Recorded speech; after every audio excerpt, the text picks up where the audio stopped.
Pasha Paroh Y Net 7. Thank you for tuning the replay. We got Trish McCade, ladies and gentlemen. Hey. Trish, thanks for coming out. I appreciate you being here. We're going to talk about conformity. And before we get started, let people know a little bit about yourself and what's driving your purpose. I know you got a podcast too. Let them know where they can get some more of your insight from, and tell us a little bit about yourself real quick. I recently lost a brother to a violent crime, and that woke me up to a lot of things about how he got to where he got. Anyways, that's what made me want to start my own podcast to talk about these things, our journey in life and the decisions we make and why we make them and where it all comes from. Long story short. So I started my podcast a few months ago. It's called Conversations from the School of Hard Knocks, where people from all walks of life come and share their story, their journey, and the wisdom they're learning from their life experiences. And that's what I'm doing. And then I saw you and I met you, and here we are. Always a perfect day. Always a perfect day. And we've been gelling ever since. Like attracts like. Yes. Consciousness is like, it's under attack right now. You know what I mean? Or mindset is under attack right now. And that actually is really going to be intertwined in our conversation today when we're talking about conformity. So we did the show. I did a video the other day where it was entitled, God said you were supposed to be the greatest ever. And this is kind of going to be like the evolution or the expansion of that topic, because it's a common saying that the graveyard is the richest place in the world, because everybody's dreams, thoughts, ideas, they never try it, and they die with the person when they're buried.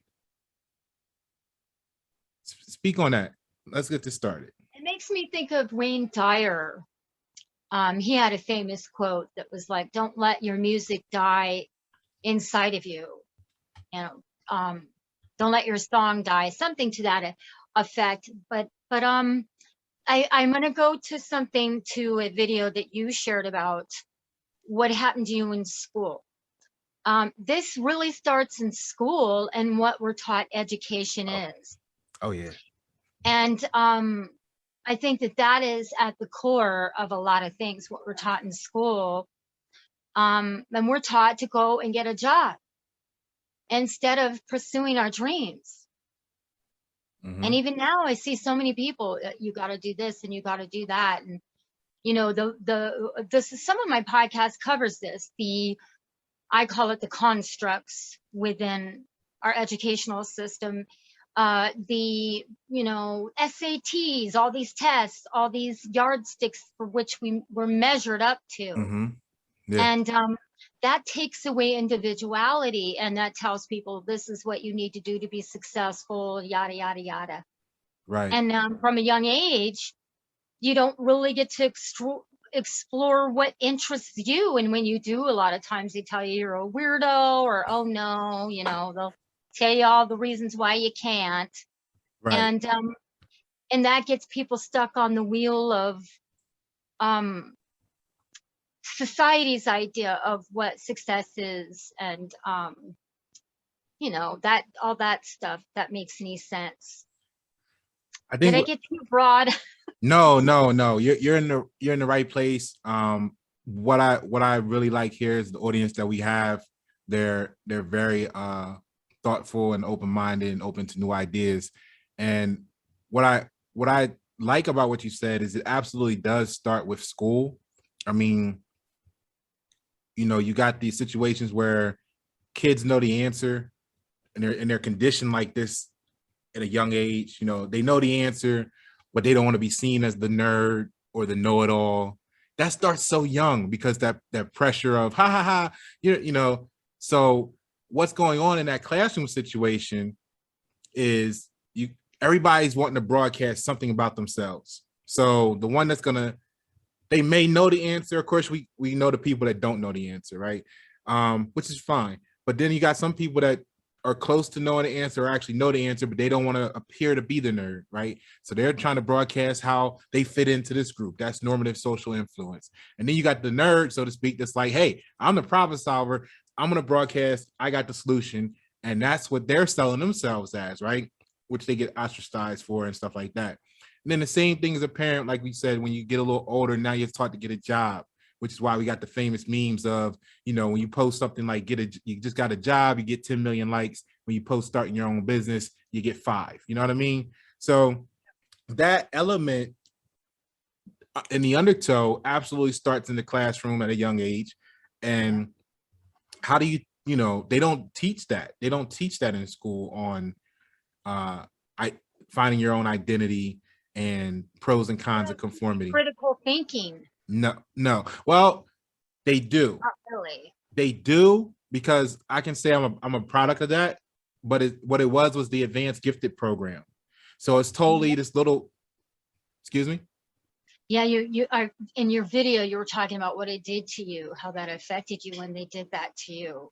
It was for me, it was great. Like, as far as what I wanted to do in life, it was great. I wouldn't be able to probably be who I am today without that tweaking, like we're saying, at such a young age, when you get all this programming and how to live your life. You know what I'm saying? So in that though, you're split off from the rest of the group though, the rest of the people in your age, and so you're in like this little group. I think we had about like maybe 15, 20 kids in my class from like 4 different schools. We all had to come and go to this one school for a special class. And so anyway, what can be done at the home, do you think, at the school level, to maybe change this course for the future? Like what do you think we should start thinking about as a society to offset that? Wow, I mean, there's so many variables. Facts. I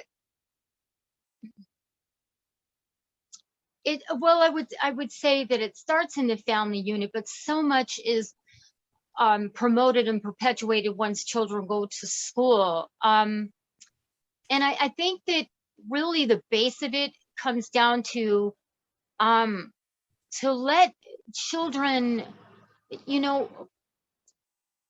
pay attention to what children have a natural affinity for and go from there.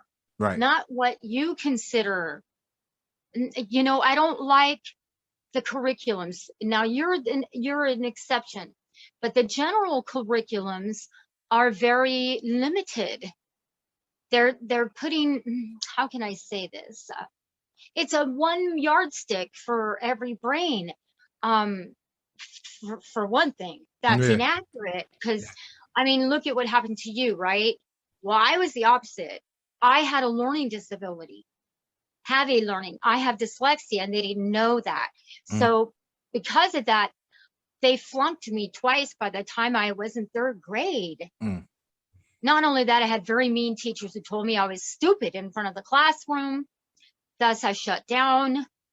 I stopped doing anything. I just completely shut down. By the grace of God, my 5th grade teacher came in and realized this and helped me. He spent an hour every day after school with me to help me learn the things that they didn't have time to work with me because of my learning disability. But not only that, my home life was very stressful. So we'll go back to that. Home life, if it's stressful and there is dysfunction and there's abuse and all these things that affect you, and you wake up with anxiety from that, then you have negative experiences in school where you're bullied, made fun of, and everything else. You're going to have anxiety from that. So learning is extremely difficult a lot of times for children because of these factors of what is expected of you. Instead of expecting something from your child that you want or you think, let the child be what they are naturally. Right. They're going to open up and blossom. But what they've just being able to be themselves, not what somebody else is telling them they should be learning, what they need to be in any way, shape, or form, if that answers your question. It does give a it does give a high level overview, and I appreciate the way you explored it. And congratulations on fighting through what you're calling a learning disability. And you know, if we look at the equation, right? The reality is everybody learns different.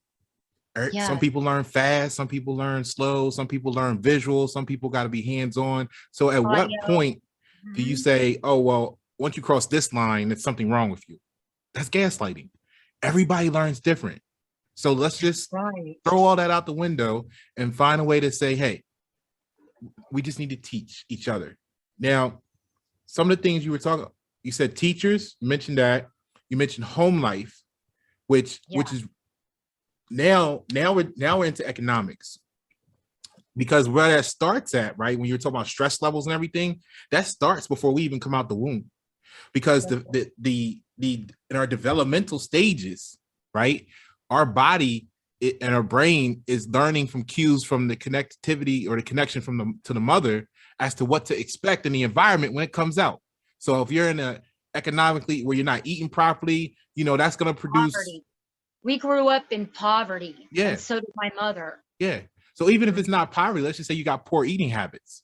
Now that's going to create a certain thing into the baby, where when it's born, it's expecting certain conditions in the world and the environment because of what it received from the mother. So let's take a look at the word conform real quick and see. Let's look at the definition of it. Okay. So we got conform. The definition is from 1340, right? Make or be similar. Okay. I like to just go back to the origin, what it really meant. As we come forward, of course, it's been changed in some meanings and stuff, and that's the slang of what it really means. But it really means to make or be similar. And I thought that was interesting. And I went and said, well, you know, we can't truly understand conform, right, without really looking at the word con, because it's con and form together.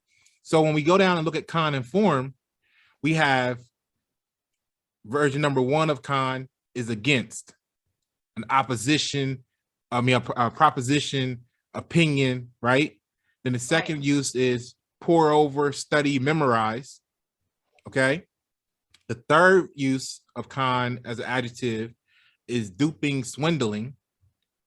And then you have con is slang for convict. And then it tells you what the prefix itself actually means, which is meaning a prefix meaning with, together, you know, as in concentrate, conduct, stuff like that. So I saw this and I said, wow, you know, because I've been on this gaslighting and mental health kick for a while now. And I was like, conformity is exactly is like a version of gaslighting. Let me get this, let me stop sharing here, bring us back. So I was like, conform, it almost sounds criminal, because the whole thing, because in some way, shape, or form, like you said, you're being duped, you're having propositions made against you, all kinds of stuff. And that goes back to something you mentioned earlier when you said, let the child be who it is, right? And if I translate that into something I say all the time is, I'm a fan of not converting the person, but see what they're actually naturally specialized in, and then feed them more of that activity so that they'll enjoy what they're doing. Yeah. And when you think about conformity, and the criminal part of it for me is to rob someone of their selfhood. Yes. Of their individuality, that you got to measure up, and everyone has to measure up to one bar, takes individuality out of the equation altogether. Yes. And if you don't fit, then there's something wrong with you. Gaslighting at its best. You're not able to meet that. Yes. And then thus forming a insecurity that becomes your inner dialogue for the rest of your life and influences every decision you make. Because of that, you're not good enough. You didn't fit in. You didn't, quote unquote, measure up. Mm-hmm. To what? Which Someone is else's idea of what you're supposed to be when nobody has that right.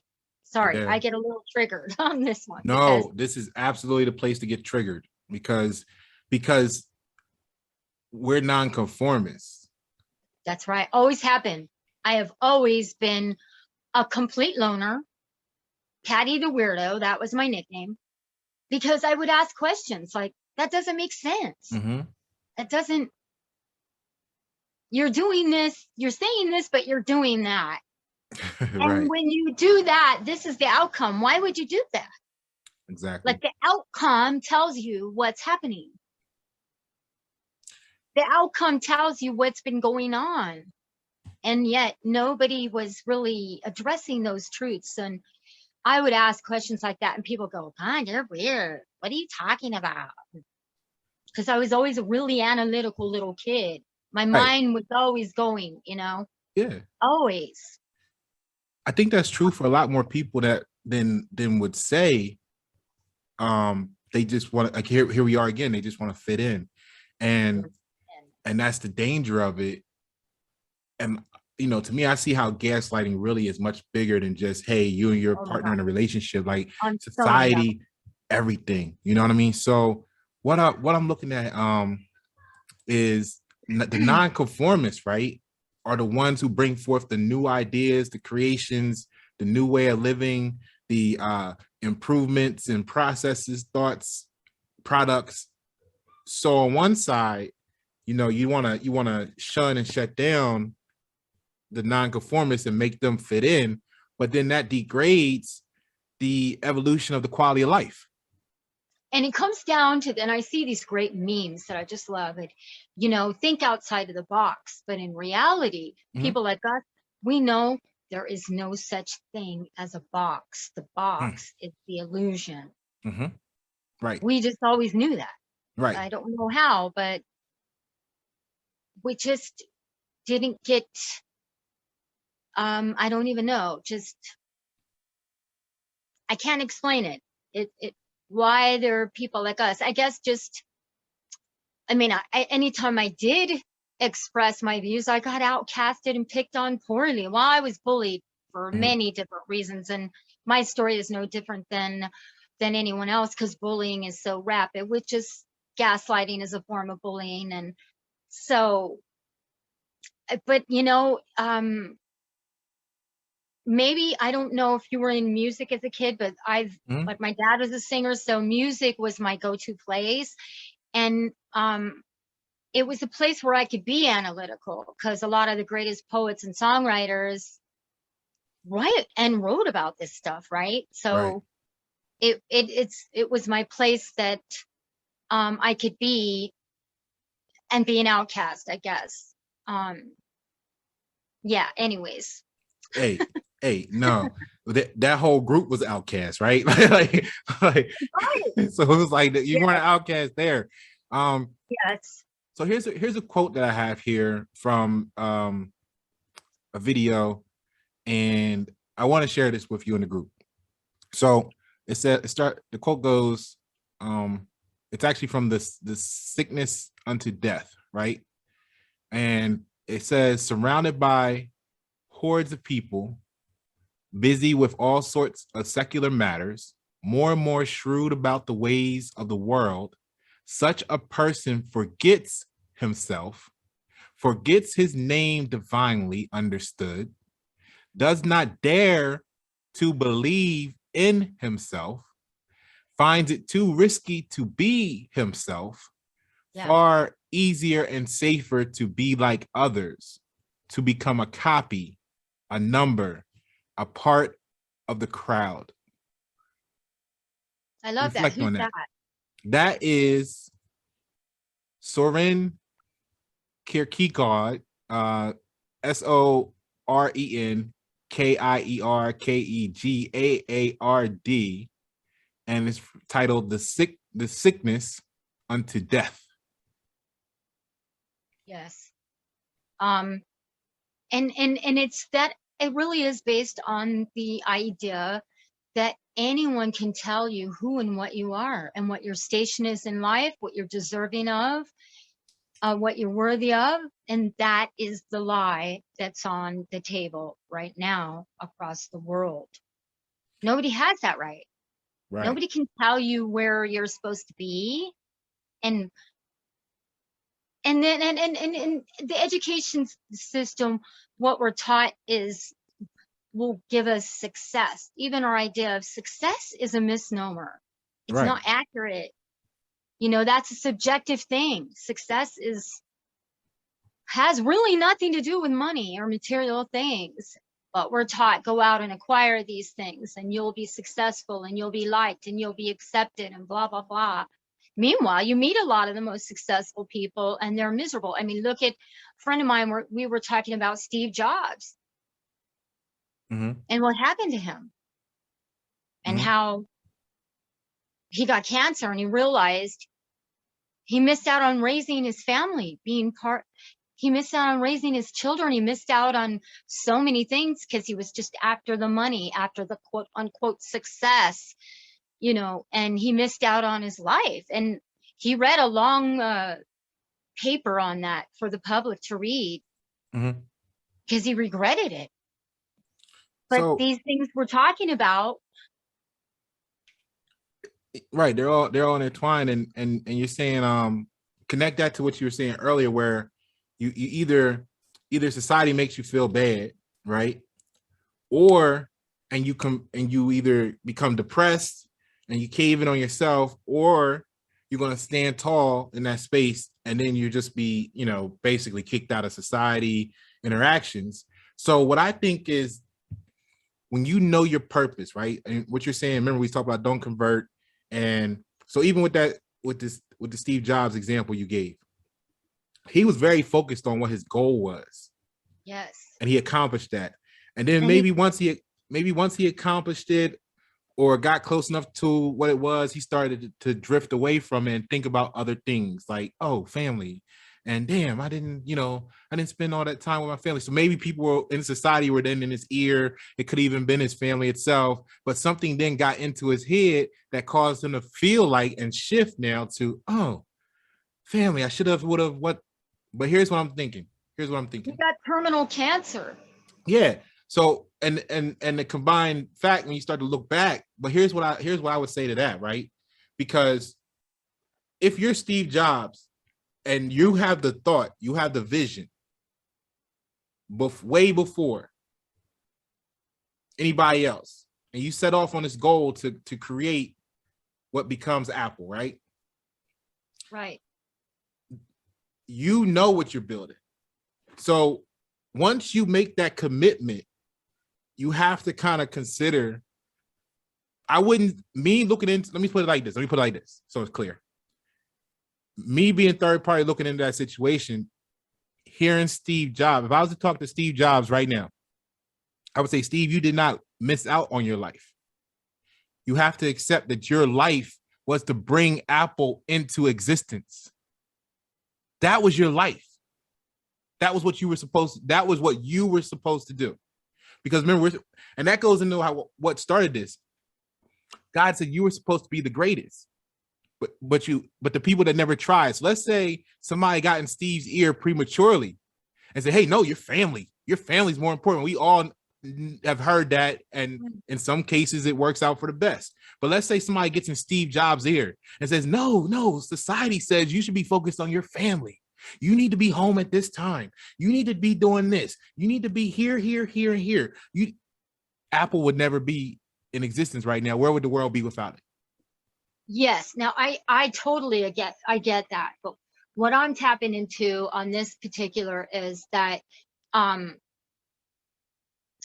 can I say, balance for one thing, but that what he was told was success wasn't the whole deal. You know what I mean? I got you. You know what I mean? I do. He still could have continued to do his work and still maintain a life balance. So now see that being a society thing though, right? Yes. And that's what I'm saying in the beginning. If you're Steve Jobs and you say, look, this is my choice, I have to do this. Then once you make that commitment, my default is that's the destination. So anything that's it's like that one video I made where I say, is your worth to the few more than your worth to the world? So if you know that's what you set out to do, then you gotta be okay with what it takes to do that. Like when you talk to athletes, like professional athletes and stuff, they have to train, most of them, a lot. You know, they're away from their family a lot. A lot of dedication. Yes, you look at some of those Kobe Bryant interviews. He talks about how he would fly. You know, he made that choice to still maintain family, so that cost him a whole bunch of other stuff because he would have to fly out, fly in, go here, go there, and do all this extra traveling, commitment, risk. Because you see how he ended his life, right? So whatever it is you commit to, you just have to accept all that comes with it. Is what I'm getting at. You know what I'm saying? Yeah. But I think I love what you're saying, to tie in with what you said, that, you know, he had a dream. Yes. And he pursued it. So yes. That part I get. And if he hadn't done that, who knows where we'd be at. And tying in with what you were saying is the power that one person has to impact the world by what they do with their life. And a lot of particulars don't want people to know that truth. And it makes me think of Walt Disney. I think I mentioned this before. I mean, look at all the naysayers and the people that said he couldn't do it. But if he had listened to them, he would have never achieved what his dream was. Exactly. But the other part of that is that's not necessarily what success is either. Only if it's something you truly want to do. There are many people that go to school and are told, being a successful lawyer, you know, the money, the everything, you know, get the degree and all that. And, you know, yeah, that's just not all there is to it. What's successful to one person isn't necessarily successful to another. It's whether you're pursuing your dream. It's whether you're doing with your life what you really wanted to be doing. Yes. That being said, if the only thing you consider success is making money and being the head honcho in your field of expertise, you're going to be like Steve Jobs. You're going to miss out on the other important things in your life. So balance. But I don't know what made me bring that up. I guess just what the you know, that the education system says being successful is making a lot of money and being successful at a job or a career. And that's just not the whole, that's not accurate. It's a misnomer. It's incomplete.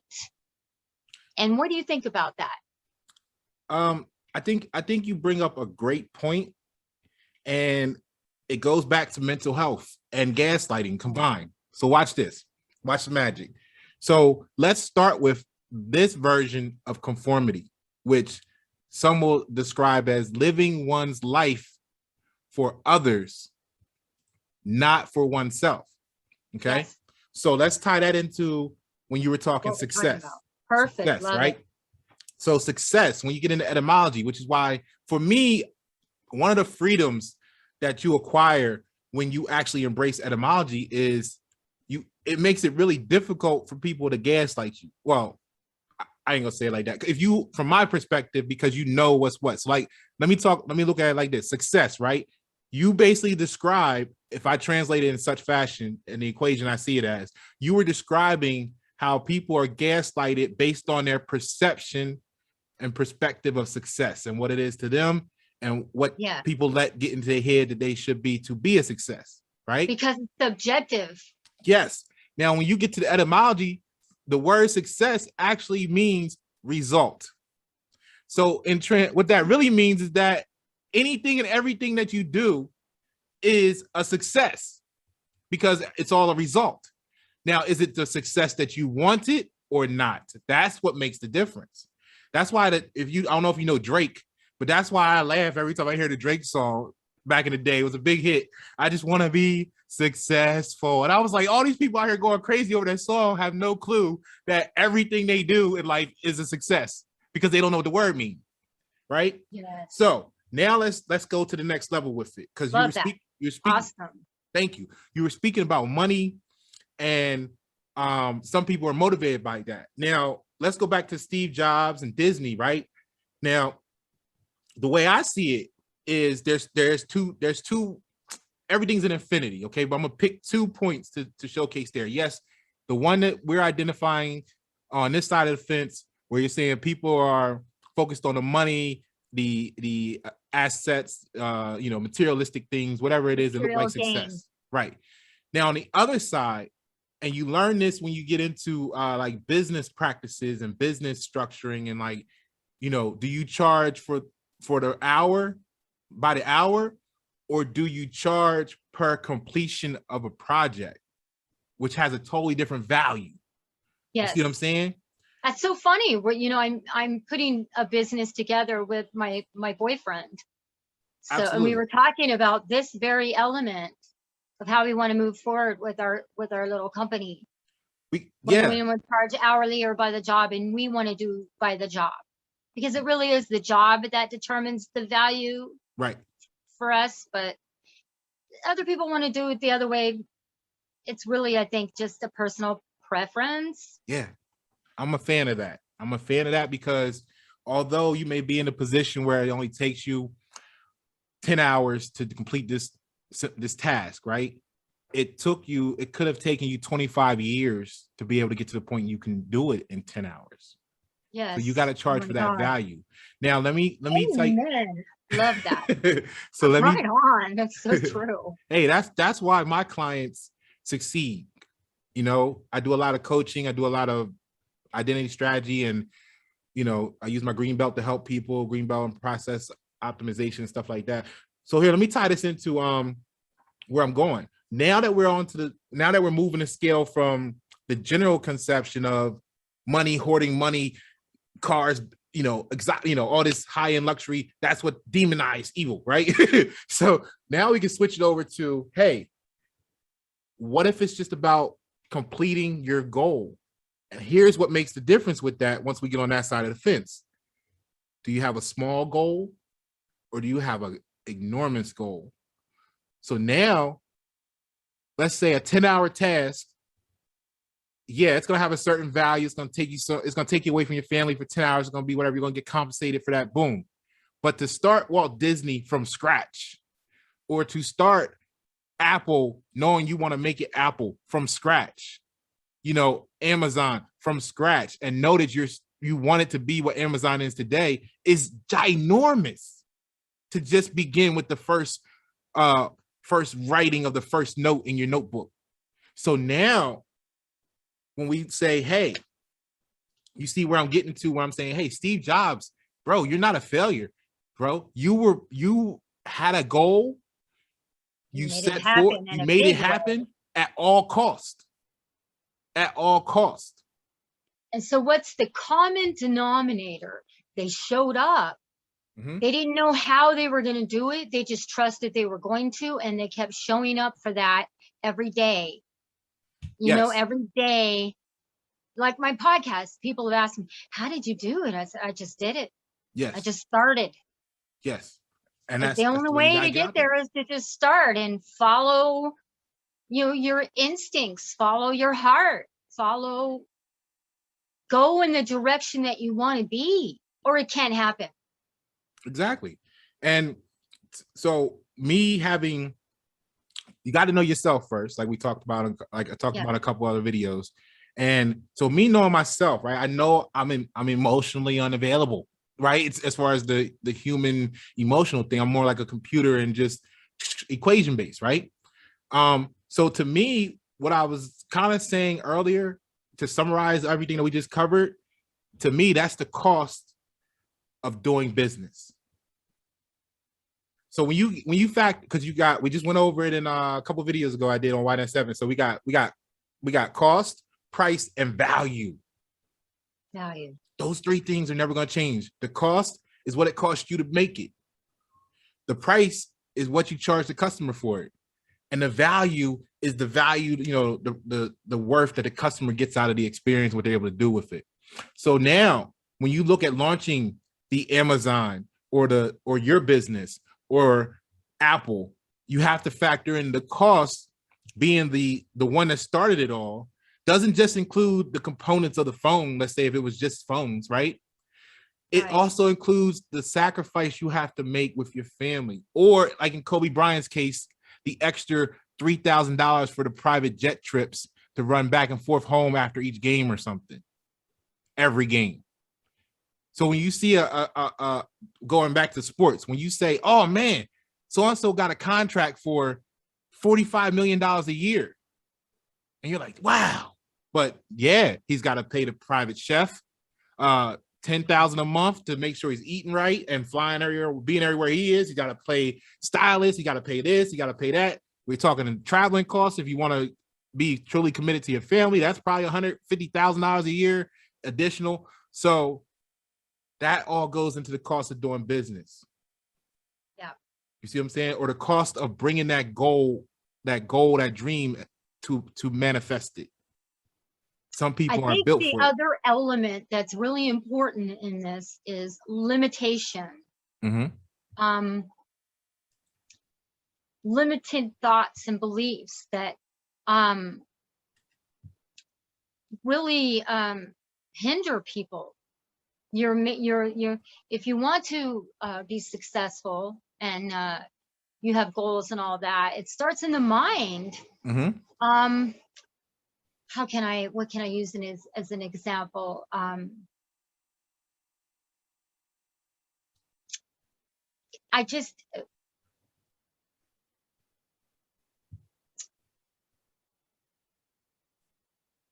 What you think about first, limited beliefs that can keep you from being successful. Years ago, a girlfriend of mine hit me up and was telling me, I'm part of this job agency that's looking for a really good receptionist. I'll try to make this brief as possible. No, do you think? And she said, and I said, oh gosh, I'm not smart enough. That was the big thing for me because of my learning disability and all that. I'm not smart enough. I don't type that fast. I had this already idea of what was expected, and she said something really, really powerful. And she said, well, you're answering all of that before them. Why don't you just send them your resume and let them tell you whether your resume meets their requirements and whatever. And I'm like, God, I hadn't thought about it. That was a limited belief. So I went ahead and I sent the resume. And then not only that, did they like my resume because I had been with companies for long periods of time. I showed stability. Mm-hmm. And that had never occurred to me that was a value, that was something they were really looking for. So then not only that, when I got to the agency, they didn't test me.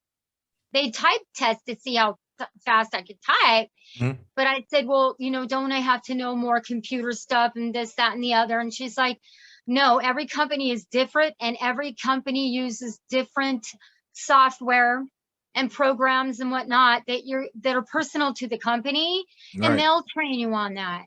But see, all those years that I had said to myself, I can't go to a jobs agency because I'm not good enough. I didn't really know. I made that up. And because of my own experiences, I made up this limited idea of how I wasn't going to meet their criteria instead of just showing up and finding out what the criteria was.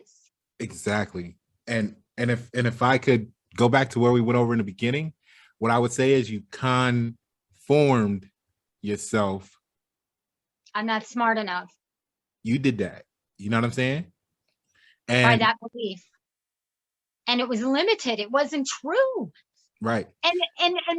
And this is the thing. What we've been told and what we've been taught is smart. Yeah. I'll take street smart any day. Right. And Anything I ever got, I got because I was street smart. so you know what? When I share anything, often when I share stuff with people that's related to like, you know, that anything that they say smart, they try to force being smart on me. Oh, you're smart, or this, and I'm like, no, don't. I don't like that. I don't like that. What I always share with people is I say, it's not about how smart you think you are or aren't. It's all comes down to experience and exposure. If we had the Yes. exact same similar, now we might learn differently and need a little bit more time or less, whatever it is, but we had the exact same experiences and exposures, we would be all a lot similar than we are. You know what I'm saying? In our minds and in our actions. So what I have here that piggybacks on what you were saying is the word fear. Because the word fear, I did a video on it from I used the book Power versus Force, and where they actually calibrate human emotions. Is a great book. So by Dr. Hawkins, if you're interested. So fear, I broke it down to the etymology and, you know, pulled the tarot card and all that stuff, but it basically reduced down to assumption. So here's what happens, right? A lot of people are hearing what some people would say lazy, right? And I'm not talking about just because you go out and you run 10 miles every day that you're not lazy. You may be very sharp or smart when it comes to physical fitness, right? And active, but then you're normatively socially influenced, right? Why? Because you haven't worked on that area of your mental and mentality and etc. So, but let's keep moving with what I'm getting at here. So who, you know that meme, when you talk about memes, you got the meme that says, you know, who wants change? And the whole group, 5,000 people put their hands up and it says, who wants to change? And nobody puts their hand up. So what happens is when the nonconformist comes along, right? The conformists see that as a future penalty to them, to the group, because they're thinking like they're doing what you did in a different way to themselves. They're gonna say, "Oh man, this means I'm gonna have to. They're up in the bar. I'm gonna be required to put forth more of an effort. This guy's doing twice as much as I'm doing. He make less than I do. Why is it? You know, you see that at the workplace. You know, or now I gotta think. You want me to think like time? I gotta put more time in. You want me to put more money in? Oh my God, who is this? Get him out of here, right? So they attack the source of the change to help them remain complacent. What that principle is saying is change comes from yourself first. Exactly. If you're waiting out there, it makes you a victim. It sets you up to blame. Grief, but when you realize that everything comes down to your own personal choice, even though it's scary to take responsibility, it's empowering because then you realize you have the power to change it anytime you want. You don't gotta wait for nobody else. Exactly. You're empowered by realizing, oh, wow. And then you can look at your life and you can, it just changes like you see, you learn the real true concept of cause and effect, how what you do has results. Good point. But it comes down to yourself anyways. I could get really analytical on all this, but I love it. I think that is really powerful what you're talking about, because what we're talking about, you know, if you don't change what you're doing and you think you're going to have a different outcome, insanity. That's insanity. And you're just like this hamster on a treadmill. And that's what one of the biggest things that led me to my big awakening was the question, why does this keep happening? Mm-hmm. And then I realized the common denominator was me. Yeah. So, at some point, I always kept making a left turn, and finally went, why am I making a left turn? I wonder what would happen if I made a right turn, you know, like experimentation. Anyways, I love that. We could talk for hours on this. Hey, that's what we're here for. I love the analytics because that's what helps grows. I like metaphors because one person understands it this way, another person needs a story, this person needs a see it, an observation, you know, so everybody learns different. So what I like that we have to do those. We have to accept the whole infinity. Okay. So with that, we must also understand that some people appear to conform, and then behind closed doors, they have a more true approach or opinion, right? Or perspective Right. to what's real. Yes. And that is called compliance, which I think is just as damaging, because to not stand up for yourself in public makes the herd or the group feel like that you're one of them. And it's a disservice to when you do come back to, let's say, the nonconformists, because now you're playing both sides of the fence. And we know how that's theoretically not the best thing to do. You know what I mean? Yeah, so absolutely.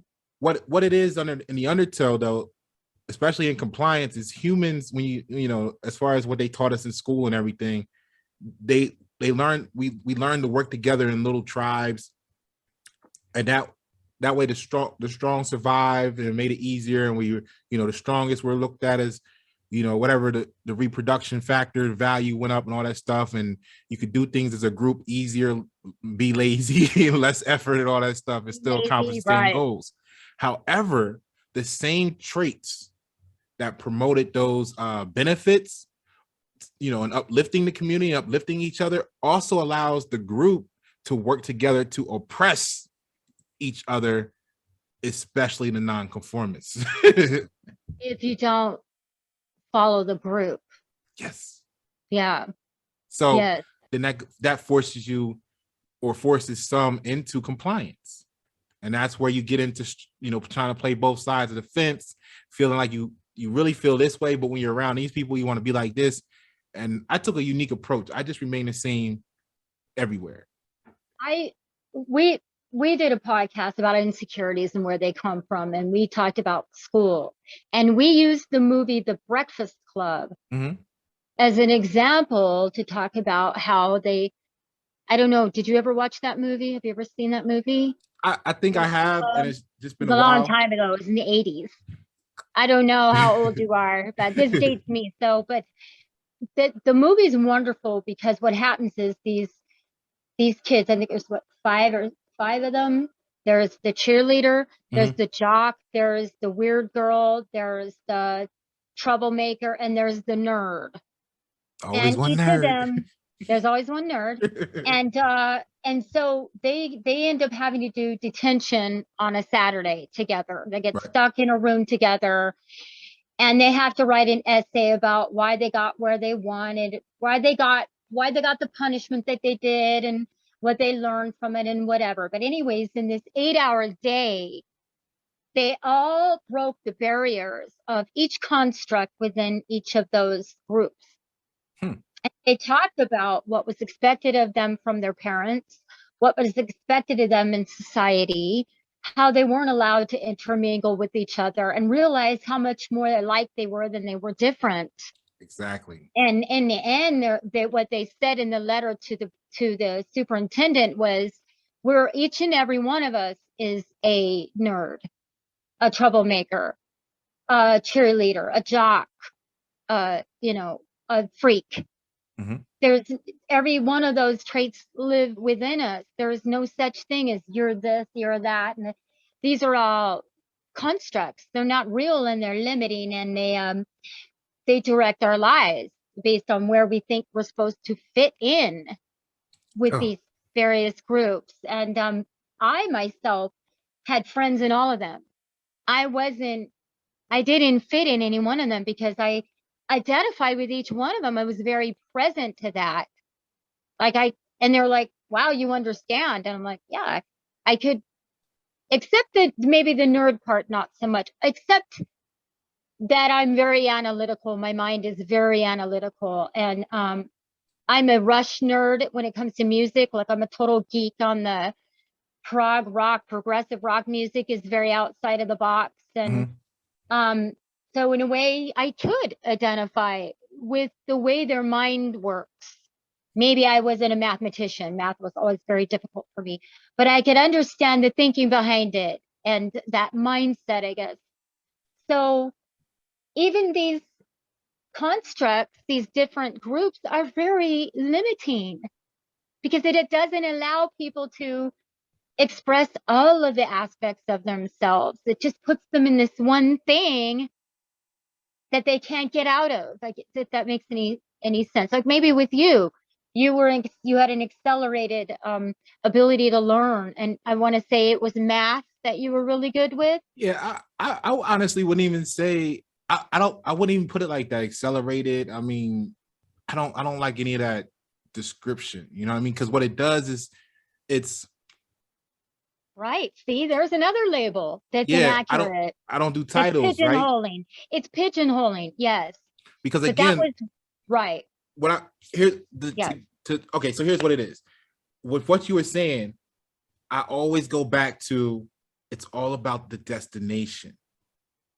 See, when you were describing the movie The Breakfast Club, what they realized is, because like I said, I don't do titles. That's why I don't do titles. Because what they realized is, hey, based on your destination, when things come up, you're gonna do things that you may never have thought you were capable of to achieve that destination. So that jock is really, if he looks at himself, he's a nerd when it comes to the playbook. Right. You see what I'm saying? So what it is because he wants to, his destination is sports. He has all of the elements and characteristics of everybody else. If he just looks at how he approaches sports, because that's his destination, you're gonna overcome all obstacles to get to what you want. You see, and that nerd might be a jock when it comes to something else. You know what I'm saying? Yes, and by being put in these boxes is probably why you have a reaction to being told you're a nerd or accelerated person or whatever, because that's what they told you, and that kind of became your prison. That is why it I fight it. Imprison you. That is why I fight it so much, because I'll tell you what happened one day, and I'll deviate for a moment to throw this in here because wow, you just hit it right on the nail. Really important. What happened one day is I had a conversation, and because I've always been in a position where I'm doing a lot of high level stuff, right? So I had one of the people above me in rank, right, come and tell me, hey, look, the other people they're basically gaslighting me in a nice way to like be conform, right? But that's kind of funny. But here's what they were getting at. They were like, hey, sometimes when you tell people you tested in the top 2 percentile in the nation, like they get mad at you because it's kind of like you talking down to them. And I was like, no, you got it all backwards. I'm actually letting them know why I understand that we could have some difficulties in our meeting of the eyes, communications, all that stuff, because it's not for me saying I'm lifting myself up above everybody else, saying I'm part of the top 2%. What I'm saying it for is that means that I already accept that 98% of the population is going to disconnect with me, which is that prison you're talking about. So when most people want to be accepted and liked by everybody, hey, I got tons of friends here. Everybody likes me. I know from the door, well, I'm 2% of the population is my tribe. I'm going to have to put in extra work for the rest of the 98% period from the door. So that goes back to like the Steve Jobs and everything I was talking about. When you know the full scope of what you're embarking on as a project, it becomes a more realistic goal. It becomes a more tangible thing because you're not blindsided or fatigued when you got to put in the lifetime of work that it takes to accomplish. And you're not sidetracked by someone, even your own family, saying, hey, you're supposed to be here with us, because you already know you got to move this mountain stone by stone. It makes me think of that story, the parable about the frog, where the frog's on this race to get up to the top of a mountain, and he's hopping and hopping, and the people on the side are like, he can't do it, it's too hard, and he's racing all these other frogs. And anyways, he gets to the top, and they're like, how did you do it? Well, they realized he was deaf. Perfect. Couldn't hear what other people were telling me couldn't do. Couldn't be influenced by it.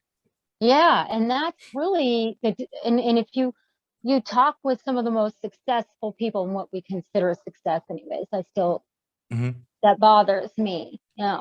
Success is subjective, but success in the bigger scheme of things, success with their own personal goal, they'll all tell you that same thing.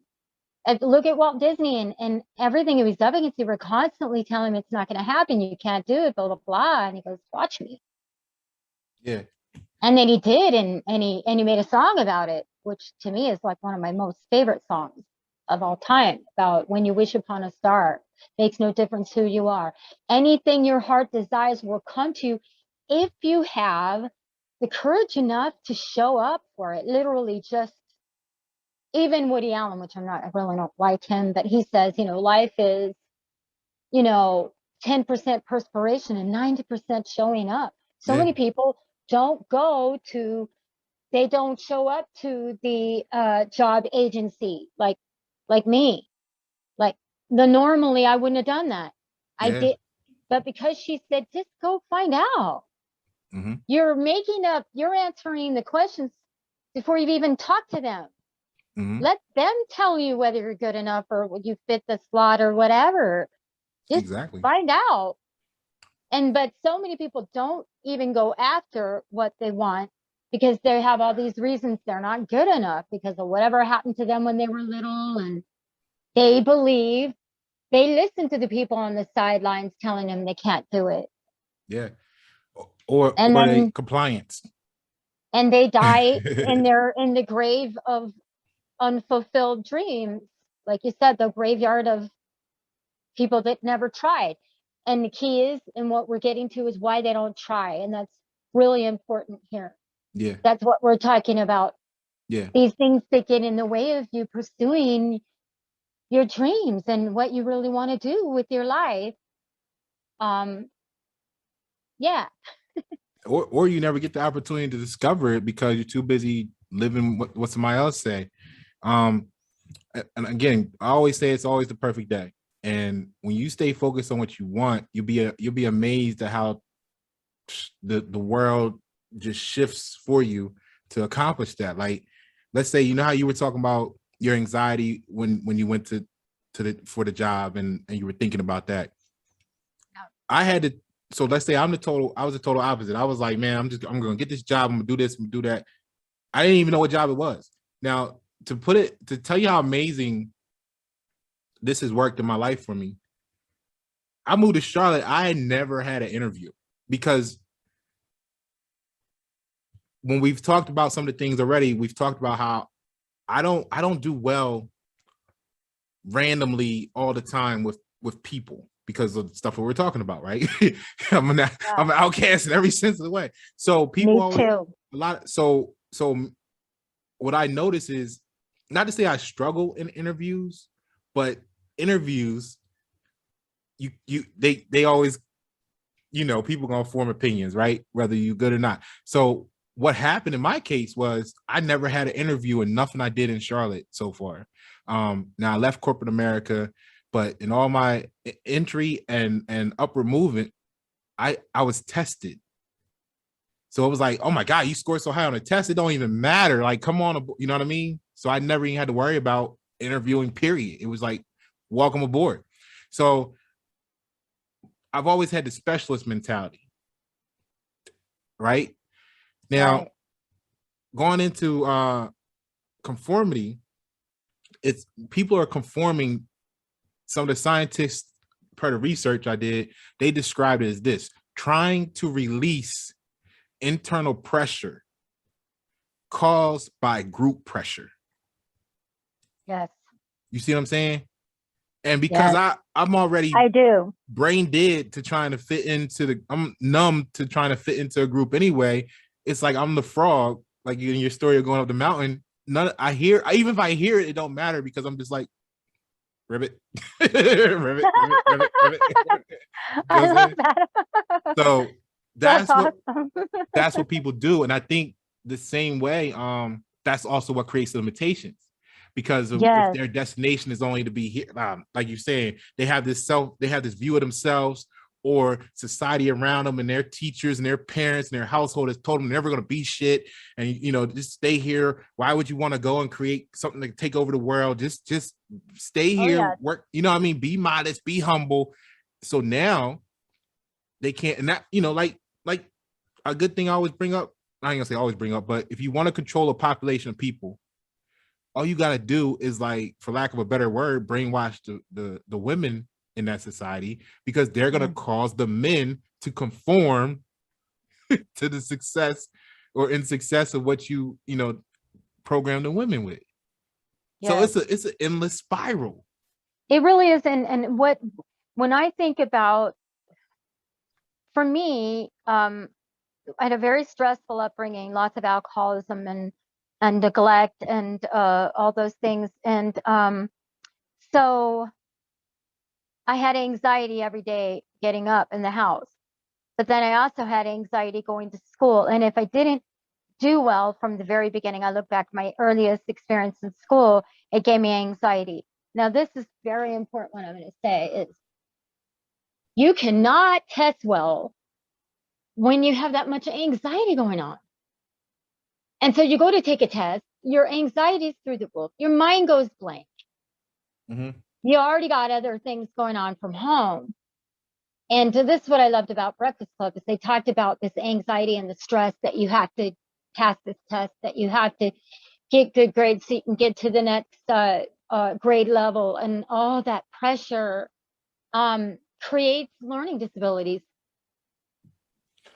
And meanwhile, which is a normal reaction to your environment, they tell you you're the one with the problem, which then reinforces all your anxiety. Then you just shut down, which is what happened to me. They flunked me twice by the time I was in 3rd grade. Yeah. And I was told I was stupid by teachers in front of the classroom. Who the hell isn't going to have anxiety with all of that going on? Exactly. And that every bad experience gives you more anxiety. And there is just, like, all these disorders they tell people they have makes me really angry, because it's based on this thing what Keanu Reeves says, you know, you're not struggling from depression. Mm-hmm. You're struggling with the way things are. If you're not depressed in this current setup, then you really be weird. Something's wrong with you, right? Because I don't know anyone that isn't suffering from depression and anxiety. And that's what I was going to say with you. I think it's great that you actually released it. You got it out. You can talk about it, you can speak, because the people that hide it and pretend, they're the ones that's hurting the most inside. That's why they're so ready to attack you, because in your non-conformity, they see happiness that they feel like they want but can never have, because their anxiety. Belief. Right. So what they've been told. I want you when you said everybody has anxiety when you sit down and take a test, and I want you to know how true that is. And despite you may, you know, even me, I've sat down to take tests that I knew shouldn't be a problem, and I have the anxiety, because you're thinking about, oh man, I think, you know, even let's say, what's your favorite sport? Baseball, football, basketball, hockey? Oh, mine. Oh gosh, I don't know if I have one. Your husband, your boyfriends. Y'all do sports football at all? Was big in the house. Football. Okay. My brother was a big football guy too. So let's say football. So when that favorite quarterback comes out to tryouts, or that favorite receiver, I think there's a point in every person's moment where they sit down to take that test, whatever it is, for at least a second, where they be like, what if I fail? Now, they may dismiss it and then whatever, and go in and do great. But I think we all at least thought about it once. So what used to work for me, if I could translate it into something you said you enjoy, I would just say, when you sit down, hear and see the music in the text. And then you shift it from something that you're like, oh, to resisting. Something you can understand and you can relate to. And now you're having fun with it. So all the tests, I found a way to make it fun. Like, all that's always fun for me. One other example I'll give about why I don't classify or categorize or title people. You know, I remember I was working on because when I was project management, I was actually leading these projects. So I would have to work with everybody, teams, different specialists, call in experts from outside, the whole nine, technology, all kinds of stuff. It was very interesting. So And I remember asking a question one day, and I wanted to know who was in that area that worked with that hands-on. And they'll say they said so-and-so. And I was like, well, bring them to me. Or I said, and they were like, nah, but you don't want to talk to them. They're lazy. Going back to that, right? And I was like, that's exactly who I want to talk to. And they're like, why? And I was like, because to me, if you're telling me they're lazy, I need to talk to them because they're going to be more likely to help me with finding the most efficient part of it. You see, because a person that takes pride in, I work hard and I do 20 hours of work, they're going to not care about how long it takes. The lazy person is going to be like, if we do it like this and like that, we can be done in 5 minutes. And he'd be like, I love that. I love that. That's not cost effective, but how close can we get to it? You see what I'm saying? Smart. That's the leader. You know and what I that mean? is so powerful. It makes me think of something my friend Carrie and I talk about. It's another parable where, you know, there's these two bulls are up on the hill. They see the cows in the valley, and the guy goes, let's run down there and get me a cow, right? And the other guy goes, let's walk and get them all. Exactly. That's exactly. And it's work smarter, not harder. Yes. Why would you? Right. Yes. I love that. I love that. Yeah. so that's how I look at stuff. It's all in what they say, beauty is in the eye of the beholder. So I want to go to this breakdown from the experiment real quick. Okay. And I'm gonna share the screen here. Do this here and here. All right. I'll be working all this stuff. I'll be on Teams one day. Later on, I'll be on Zoom, and it's like, okay, where's everything at? It's in different places. Hold on. So this was the experiment, and I threw this up on a post on Facebook, and I like to show stuff so this way people can, they can go and do their own research, because then they won't have to feel like, oh, Pasha said and Trish is saying. No, this is where you can go get it from, learn from yourself. So they did this experiment, and what it was, is they had lines, right? And they had on this card, you've probably seen something like it, where they give you the either it could be the same card, but they're separated, but they give you two images. On one, it give you the line and it's a certain length. And then they gave you maybe 4 choices over here of various lengths, and they said, pick which one was the closest, right?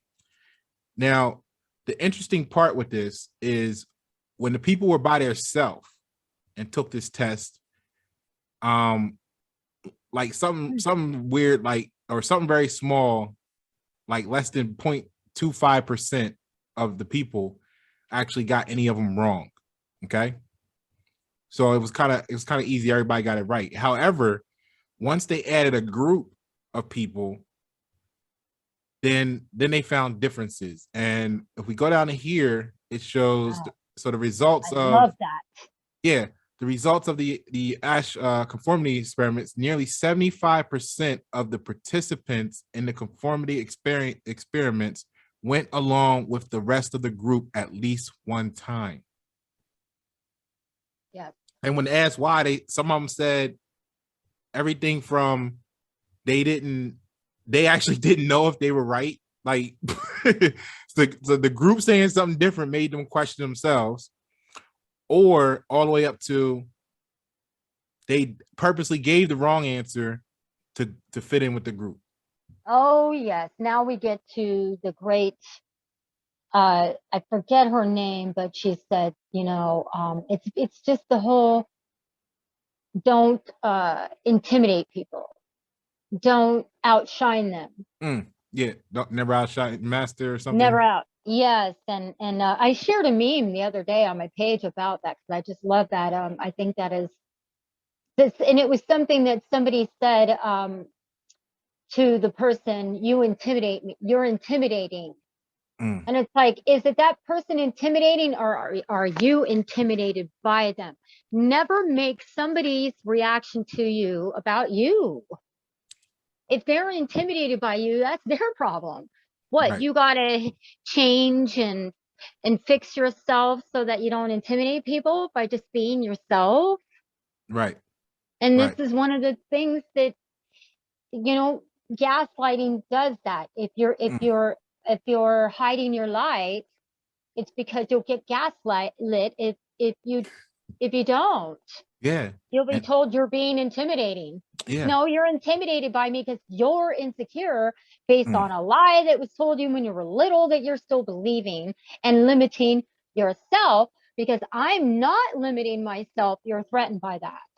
exactly. Exactly. And that ties into what we were saying earlier by the same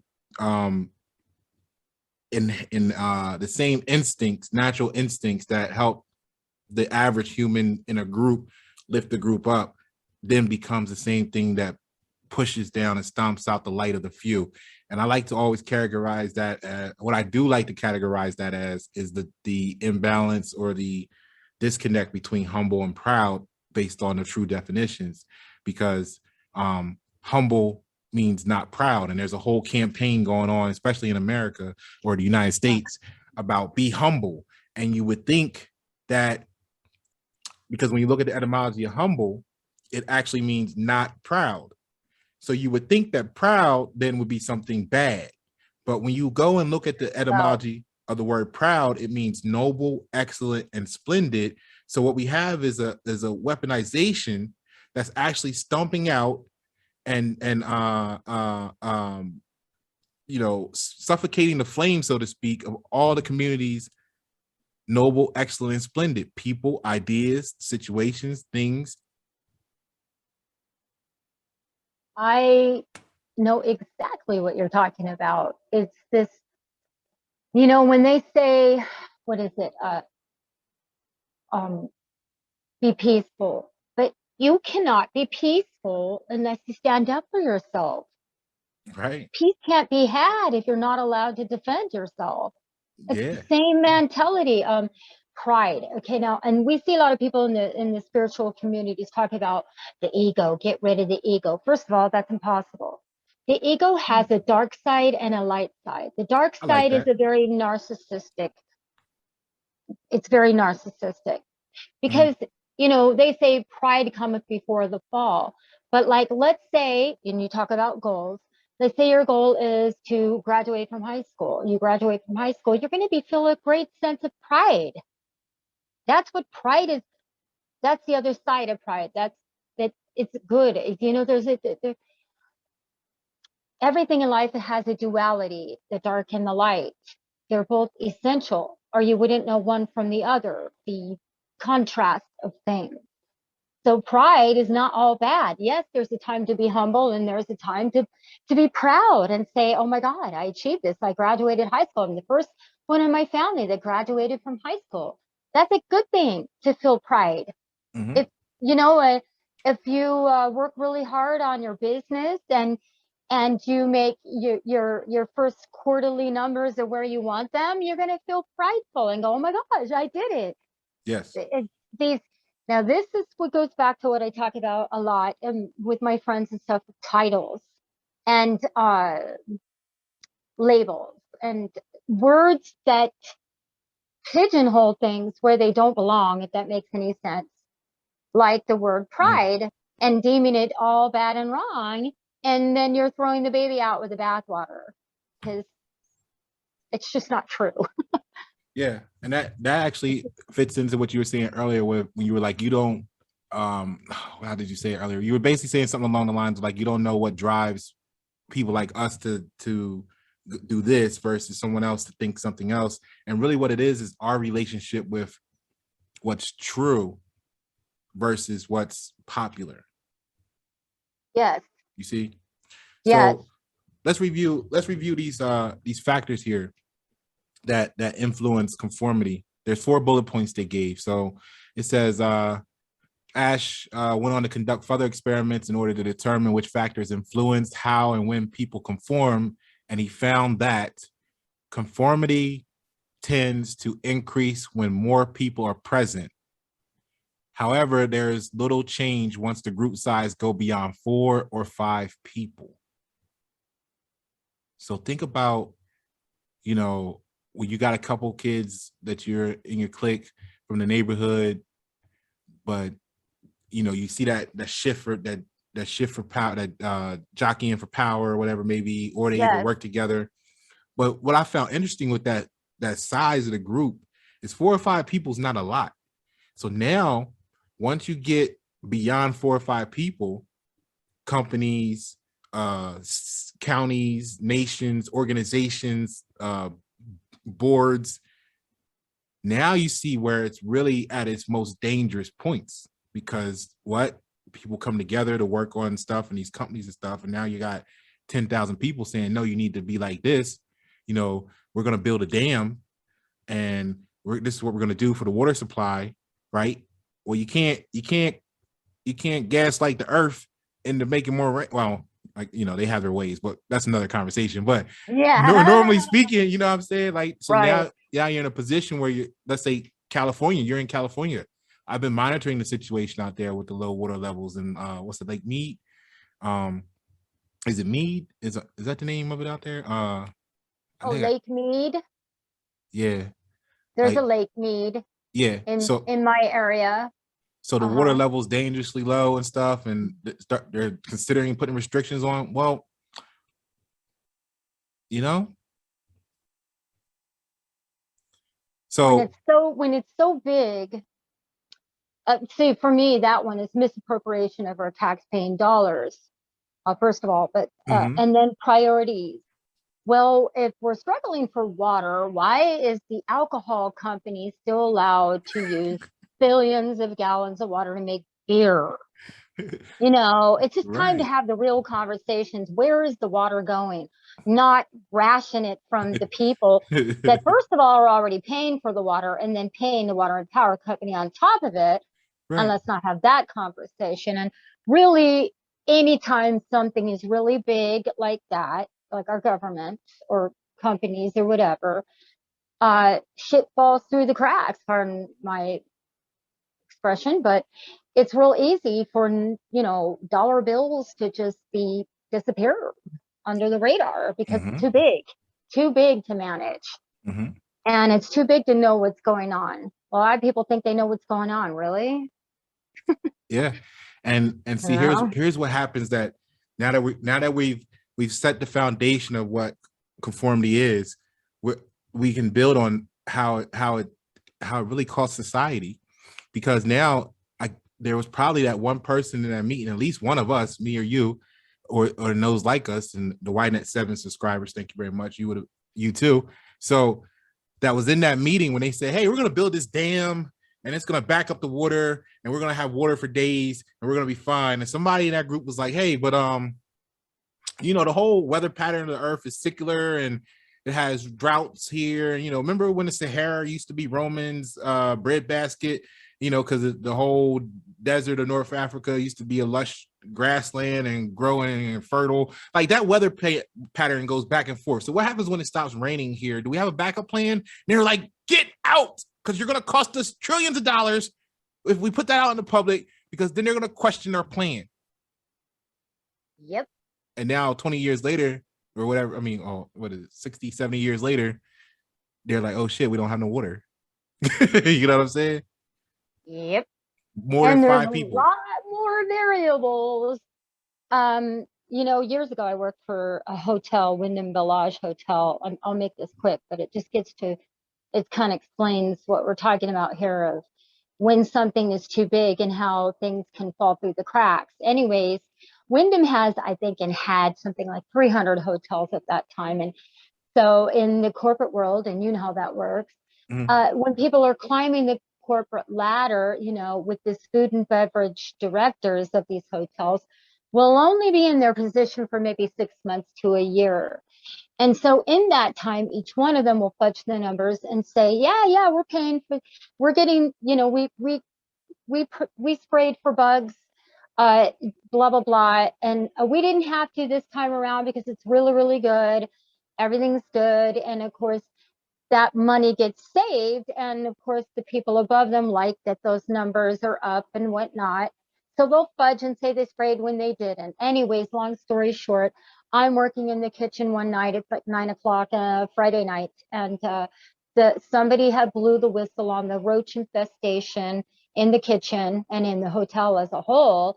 And so the government guy came in, health guy, whatever you call him, his title, health, I'm forgetting it, inspection people. He Health came in inspector, yeah. there and he looked at the line where the food was being served through, and it was absolutely crawling with bugs. And his face turned beet red, and he came to me and he said, "Where's the manager?" I said, "He's out on the floor in the restaurant."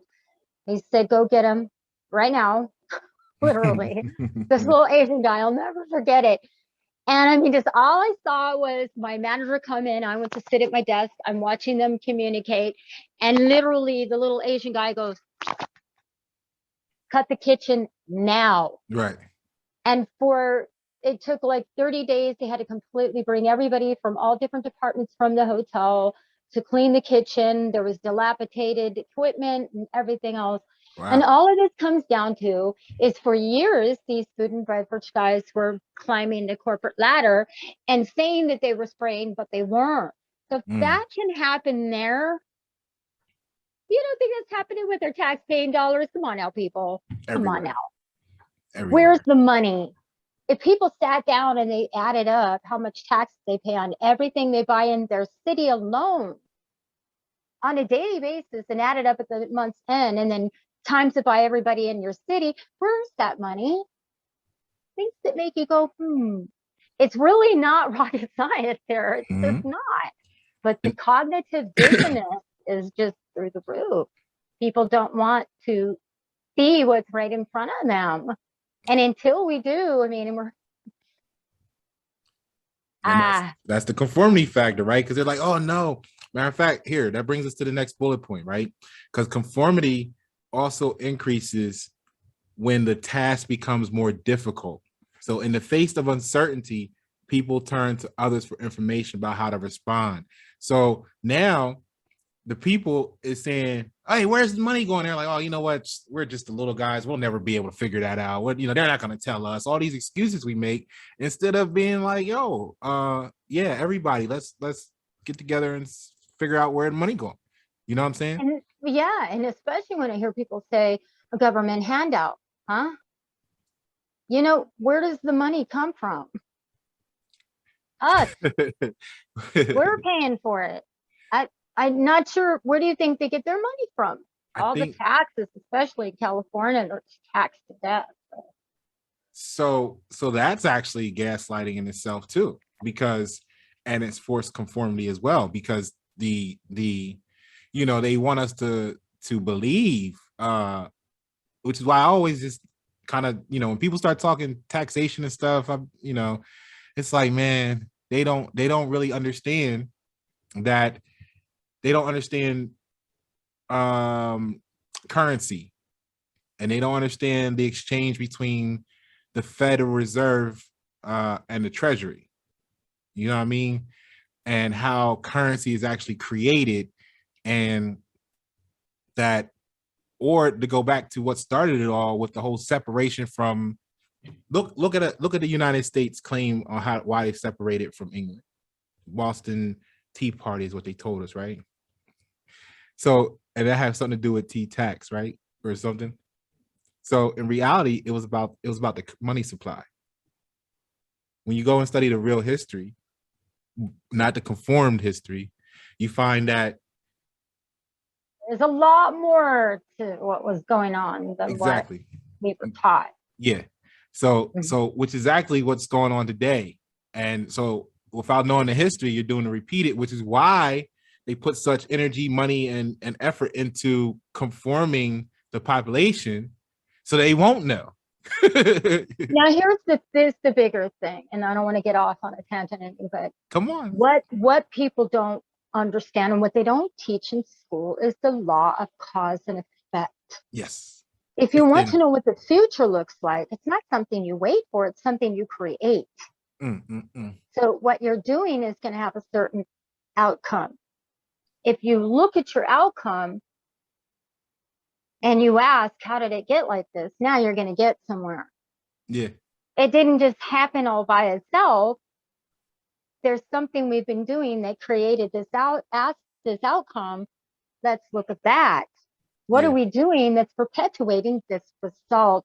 Back to what you said about result.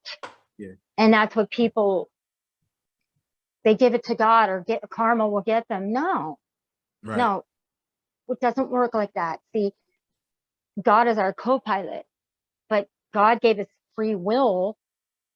So it's what we do that's going to get us the outcomes we want. So if what we're doing, we got to look at what we're doing.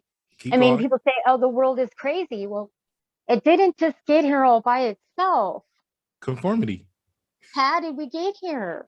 Conformity. How do you like it? If you don't ask that question, you're going to get the same outcome. Right. And that goes back to change and what you brought up earlier. Yes, change. How many of you want to change? Right. How do you create change? And people just think I don't know, they have the wrong idea about creating your life, and that it is the law of cause and effect. They don't talk about that in school. We're not really, maybe scientists do, and maybe math, I guess, to some degree, but not in your life lessons, in your everyday living. Computers.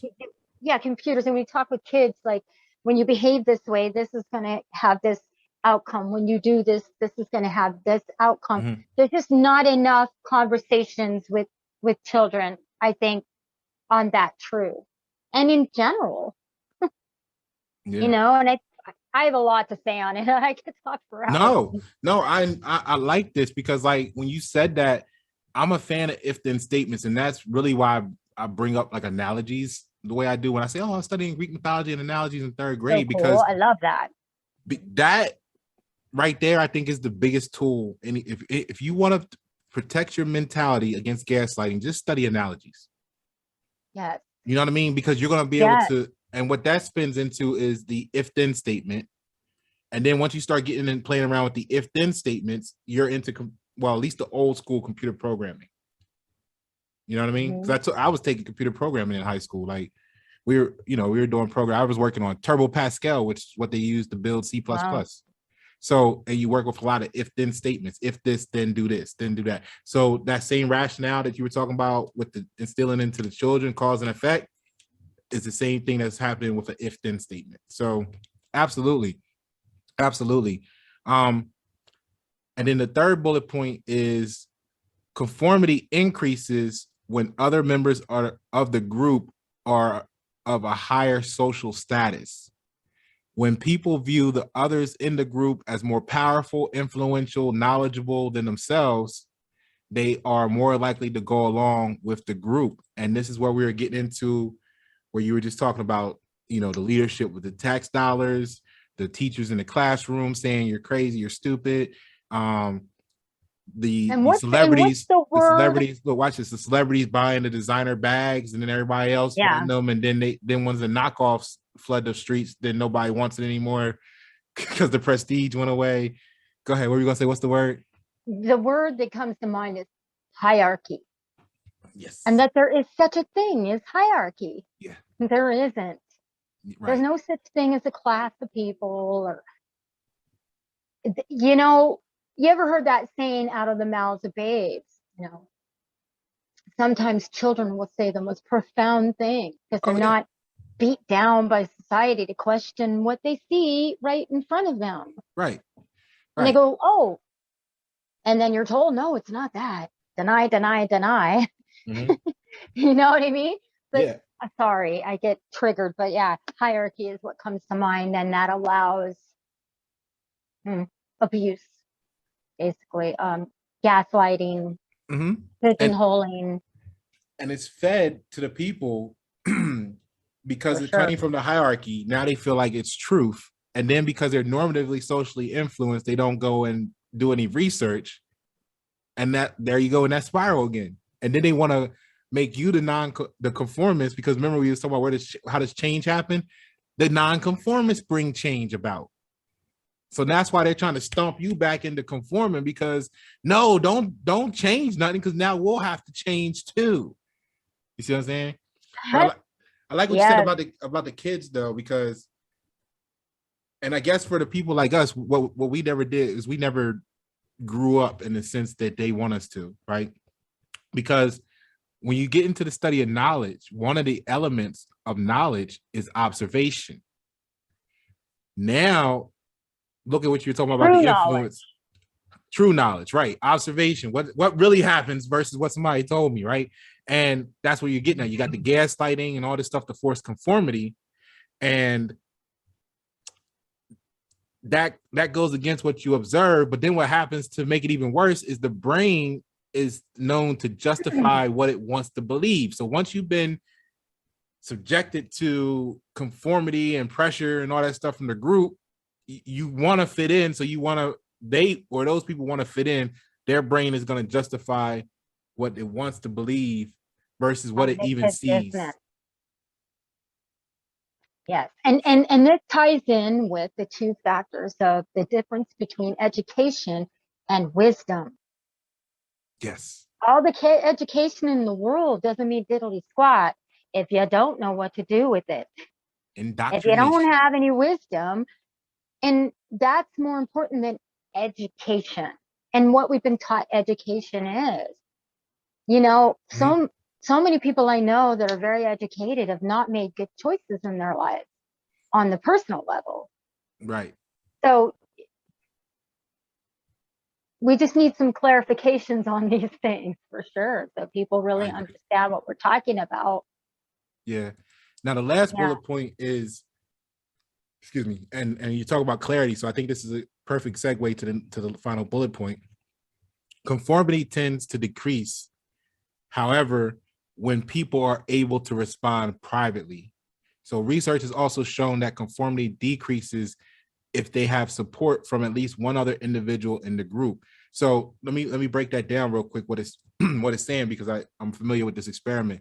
What they found was, when they had all that huge surge in inaccuracy, remember in the beginning when they did it by themselves, like less than 0.25% of the answers was wrong in all of the subjects test, right?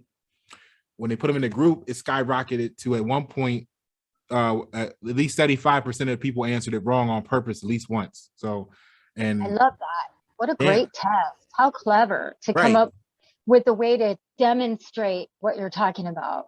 Right. And then what they did is they went further, and they gave them the opportunity to answer the questions privately. Because it was like, when I say group, I mean, you're what they, okay, so I missed this part. They had, let's say it was 4 people, right? One person would be the real person. The other 3 were like paid actors on purpose.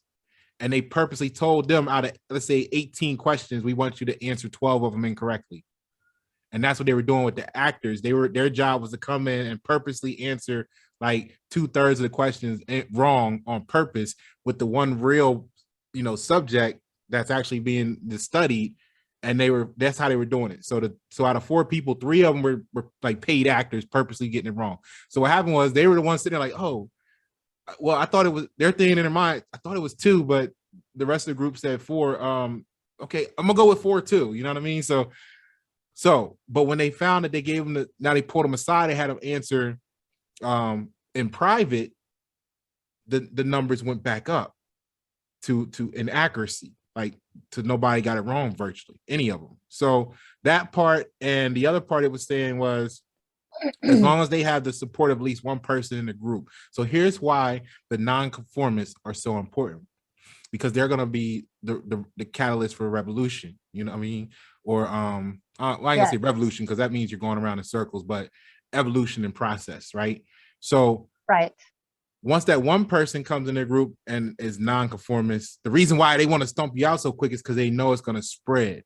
So once the one person's there, and then that makes the other person go, well, you know what? I was thinking it was 2, but they kept telling me 4. So now that you're here, I feel better, buddy. Come on. We're going to link up. We're going to 2 through this together. All right. And then the other person was like, I was thinking the same thing too. I'm with y'all. And now it's a power struggle. So that's why it's so important to know yourself and to not, one to thing know real quick. where One the thing before I thought- give one thing before I give it to Okay. you. One thing before I give it to you, because you said something earlier about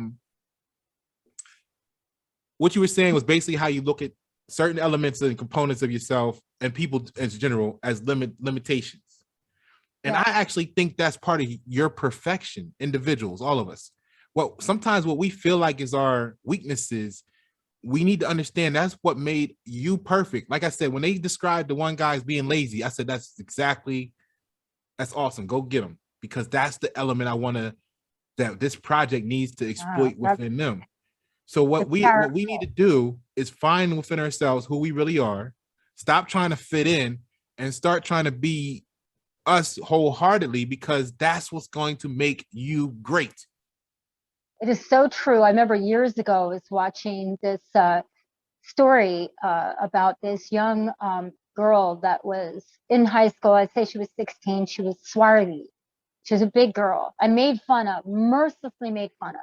Then one day somebody said, have you ever thought about getting into boxing? You'd probably be really good because you're big and you got weight and everything. And long story short, she ended up being the top boxer in school, female boxer. So she turned that disadvantage to an advantage. Or it was never a disadvantage. And then there's that. It was just her. If you try to conform, it becomes a disadvantage because you're stepping out of yourself to what was it? What was the note here I got? Living one's life for others, not for oneself. You were designed, all of us were designed with purpose in mind. Like I said, Steve Jobs was put on this planet, so to speak, to develop Apple. That's why he was here. So for anybody to attack him for being less of a family man, you know what? When you look at some of the great kings and pharaohs and leaders of the world, they could have tons of offspring. And you know what they do? They create little cities and they put the wives in the city. And I'm not saying this is ethically or socially correct or whatever, but I'm saying this is what they would do. You get a little compound or a little city, you put all your wives there, and they get some house maidens, and they live together in that little city as a whole unit, and they take care of all the kids. They might have had 20 kids, 30 kids, you know what I'm saying? And they were out doing their thing, leading the world, so to speak. So you gotta, it goes back to, what's the cost of achieving your goals? Be realistic with yourself when you set out. Also being true to yourself. Yes. And in a way that my friend Carrie, we've had these talks, which is why I started my podcast, because he and I would have talks like this for years. And we're like, people need to know this stuff. But the other day we were talking about David Bowie, and David Bowie was in an interview and he was talking about one of his greatest influences was Mick Jagger. And he was talking about how he was in the concert, he was in the show, he was up front where the stage is. And he remembers that one of the guys in the audience said to him, "Oh, you got to cut your hair, it's too long." And Mick Jagger said, "Why? So it can look like you." Right. And Make you David feel Bowie better. said, that's when he knew, I want that. I want to do what I want to do, not what somebody else is telling me I should be doing. And look what he did. Yes. Talk about liberating.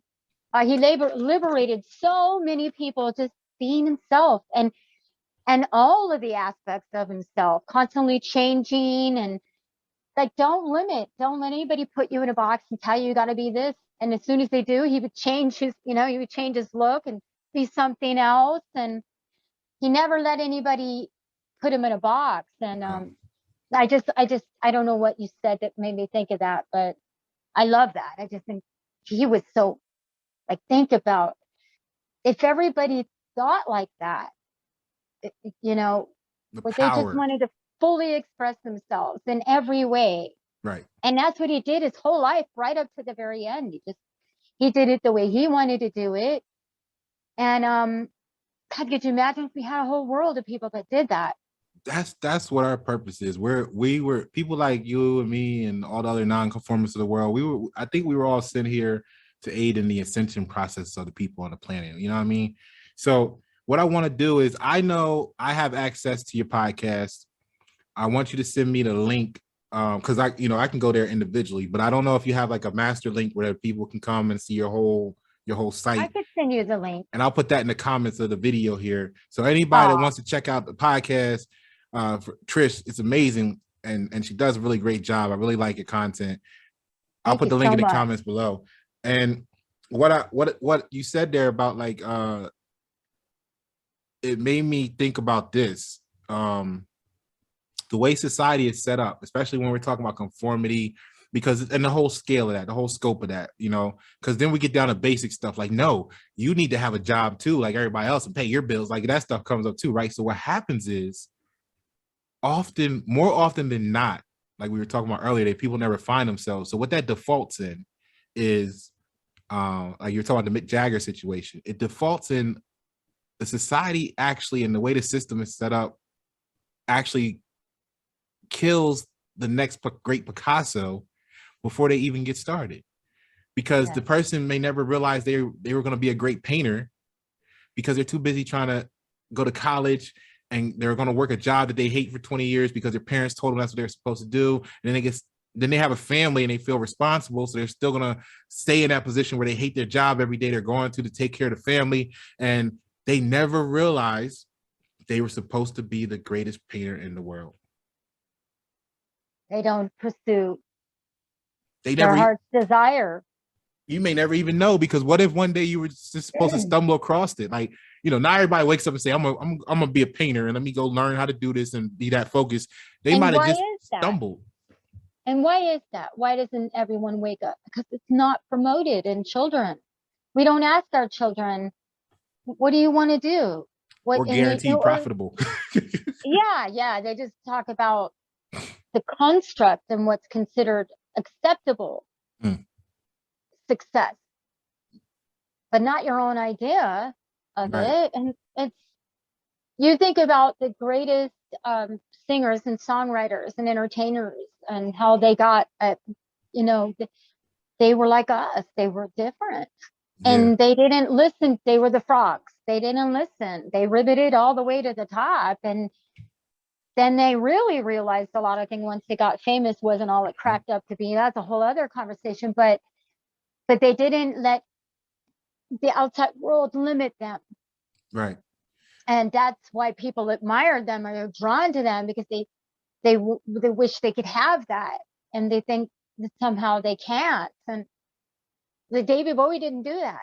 He went, wow, I want that. That's what I'm doing. And he did it. And he even surpassed Mick Jagger in some ways. Yeah. In just being true to yourself. Absolutely. That's what it is. Because what's the cost? What's the cost? And the cost should never be you. Yeah. It should never be you at the end of the day. Something that when you was talking about the celebrities and stuff, something that that registered to me as, because I spent about 10 years doing photography on a high level, worked with a lot of celebrities, a lot of celebrity events. Actually, it was over 10 years, maybe like 12. But the point of the matter is this: I used to always get like people seeing me in the pictures with, you know, whoever, Will Smith, Jada Pinkett, you know, whoever, right? And they'd be like, why aren't you smiling? And I would be like, well, I'm supposed to be there. Like, I was never like, oh my God, this is so awesome. It was like, no, I'm going to do this event. This is work. You know, this is what we're doing today. So what that did, what made me what made me recall that is when you were saying there are people just like us. And so what that reinforced in me, you figure in my early to mid 20s, which I don't think, I'm not going to say everybody doesn't have something that embeds this concept into you, is that yes, they are people just like us. So what that means is that you could be next. That could be you standing there. Yeah. And when you talk to them, you realize, I had a lot of conversations with them, and we realize that they are just people just like us. So we put them on pedestals and it's unrealistic. And actually their fame becomes a jailer after a while. Oh yeah. Because people only want you for what you look like instead of what you are. Yeah. And that's not good either. That's the dark side of fame and success, of, you know, what people attach to that isn't real. Exactly. Not real. They go home, they have insecurities, they have faults just like anyone else. And I worked in Hollywood for many years, including the Wyndham Village Hotel right behind the Viper Room. So I met a lot of very famous people, and you just get you get that truth. They're just people, they're just coming in to get a coffee. You know what I mean? Mhm. It's really, and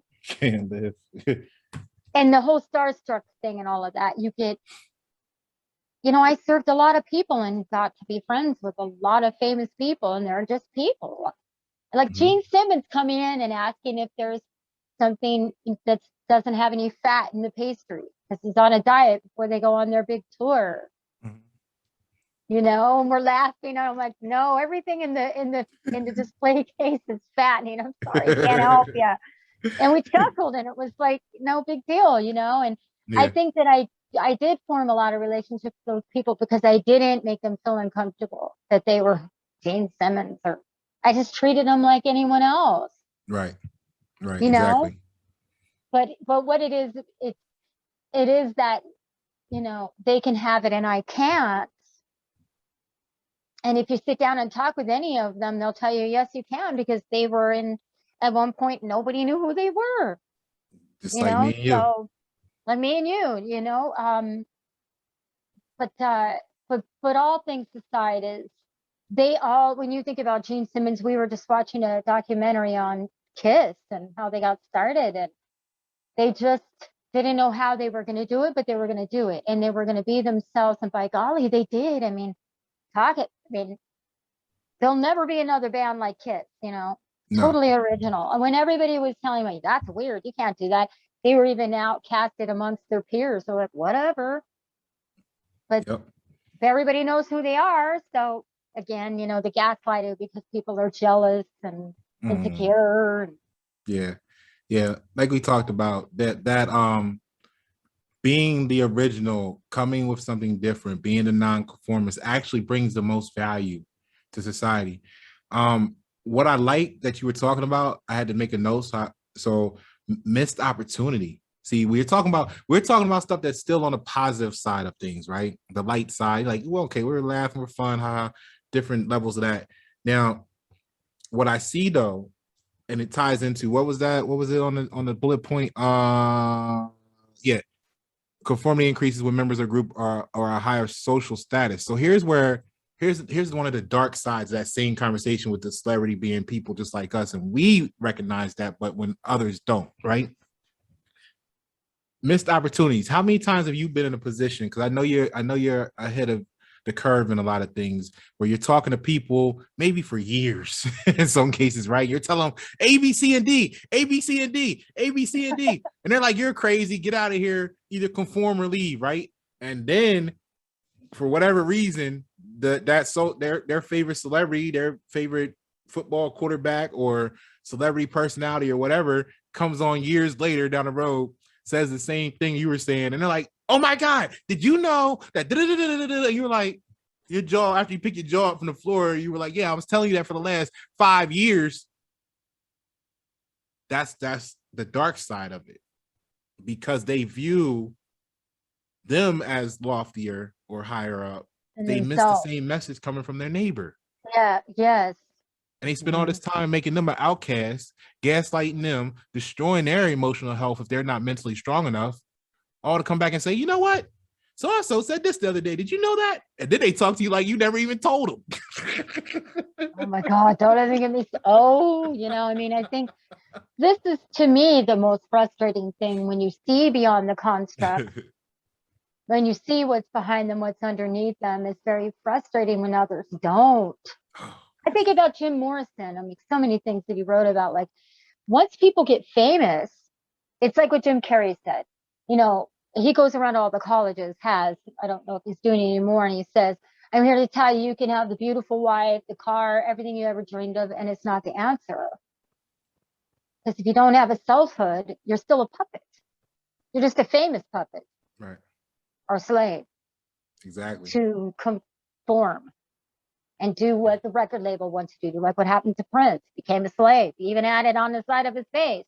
Mm-hmm. So, I very much relate to it's, I could just talk for hours on this stuff, but yes, I mean, No. when you do see beyond them, it can be very lonely even, you can see things other people don't understand. They're not grasping it. It can be really difficult and very frustrating. So it's, to meet you and talk with you is a breath of fresh air, honestly. I'm not just saying that. It's like, you can't talk with a lot of people about this stuff. They really don't know what you're talking about. Likewise. I'm really glad that I met you and everybody that that comes on Y Net 7. We have this element in common, and it may look different, it may sound different, but we may not even agree on. So when you're equation based, you see the whole picture, but I'm not going to knock them if certain people don't agree on everything. But for lack of more so than others, we're on the same level, and that goes back to what I was saying earlier. When you represent the top 2%, you're not saying that you're better. You're saying that you realize 98% of the people we're not going to be able to have this conversation with. I don't get it. So what we got to do is, here's what I looked at. I'll tell you when it made sense for me, and I stopped.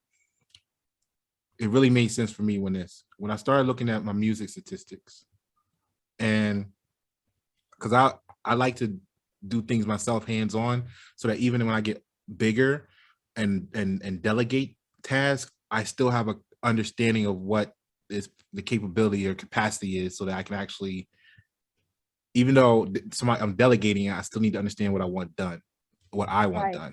And so what I was getting at is this: when I'm looking at my statistics, I'm like, oh, well, my engagement rate. Again, here we go with you can allow yourself the opportunity to say, oh, I feel so bad, man. Only 5% engagement, or only 2% engagement on this song. But then I realized this, versus someone else saying, yeah, everybody, that whole feeling, the world loves me. Well, you're talking about something that's so childish that it's for a grade schooler. That's why the whole world loves you, like they write the newspaper. But anyway, what I'm saying is, what I realized was the always the perfect day, the gift and the curse, so to speak, is, well, shit. Even if we don't do the whole world, let's just limit it to the continental America. And if there's 400 and some odd million people, well, then 5% is 9 million people. I don't care what business you're starting or you're trying to get off the ground. If you got the potential to reach 9 million people that are going to be your people, you can have a pretty successful business. And the thing is, with every action you take, you stack your odds. Yeah. You stack your odds every time you show up in any way. Mm-hmm. You never know who's going to hear it, who's going to see it, and share it with somebody else. And that's how I grew my little business, on the side. Well, years ago or whatever. But you gotta show up. Right. That's it. What does showing up look like? Make the phone call, send the thing, give it, and put it out there unattached. And then there's so much when you talk about the destination, but the journey is so important. So the doing of these things are just as important as the getting there, And but really, that's one thing. I'm a doer. I know that works. Showing up and stacking your odds. Yeah. Every time you put a song out or talk about it with someone. And like we were talking about fear earlier, and that causes people to freeze and stop and not do and all this stuff, so doers realize that failure is a part of the process at times. You know what I mean? Because you're going to do. Oh my gosh. You're like, fuck, I didn't do that right. Let me do it again. So and then eventually you're getting it right because you're learning as you go and you're getting better and you're perfecting your craft. So anybody out there, no matter what and that's part of why I do all this stuff, because we're reaching, we're doing a podcast today, or you're going to, you may call it a podcast, or may call it a video, whatever people consider this as. We're doing songs, you're starting your business. But I know on the undertow, all of this is what we're trying to do is the same purpose. So those 9,000 people, that's our tribe. I mean, those 9 million people, that 2 to 5%, don't be discouraged. Whatever, and it's for the people out there, for you out there, don't be discouraged. If you're starting something, you feel like it's moving slow, it's growing slow, or you talk to 100 people, only 2 of them like it. Well, guess what? When you finally put yourself take the time and put the time in, like we talked about Steve Jobs and all that stuff. It may take you a lifetime, but look at the end result. When those 9 million people finally all find out who you are collectively and they're rooting for you, cheering for you, especially in our case, those are going to be the 9 million people that are going to be the innovators, that are going to be the leaders of innovation. So yeah, take your time. If you're a nonconformist, take your time and build what you're building because the world needs it. Trish, do you have anything you want to touch on? Be curious. Yes. You know, I saw a really Explore. cool thing that a friend was talking about where when we were little, when we used to play, we didn't think about any of that. We just were curious. I wonder what this does. Where does this go when we go to the gully and climb it? Oh, I wonder if I could climb that tree. Take that same curiosity and maybe, you know, attached to connected to everything, attached to nothing. I like that. If something isn't happening, trust that and just keep going. Right. Maybe it's not You know, there's be. always a reason when something isn't happening. Don't try to force it. Just show up and do what you can every single day. Be curious.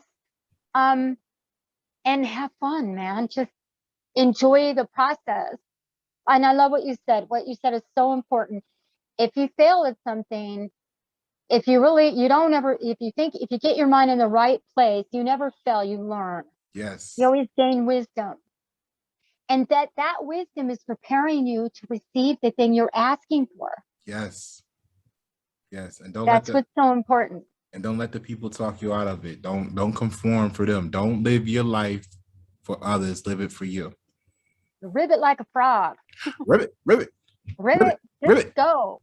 And I mean, just show up. And a lot of times what you think is going to happen, you just never know where you're going to strike oil.